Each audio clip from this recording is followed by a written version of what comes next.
বিসমিল্লাহির রহমানির রহিম। আসসালামু আলাইকুম।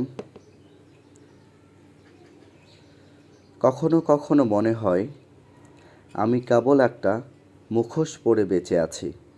হাসি নেই, কথা বলি, কিন্তু ভেতরে কোথাও চুপচাপ একটা কান্না জমে আছে। সবাই ভাবে আমি ভালো আছি, কিন্তু কেউ দেখে না আমার চোখের ক্লান্তি। প্রতিদিন নিজের সাথে একটা গোপন লড়াই চলে, যার কোনো দর্শক নেই, যার কোনো বিচারক নেই, শুধু হার মানা আমি। জীবনের দিকে তাকালেই মনে হয় আমি কেবল হেরে যাই। পৃষ্ঠাগুলো একজন লেখক, সব কিছু রেখে একা কোথাও হারিয়ে যেতে ইচ্ছা করে, যেখানে কোনো প্রশ্ন নেই, নেই কোনো জবাবের দায়।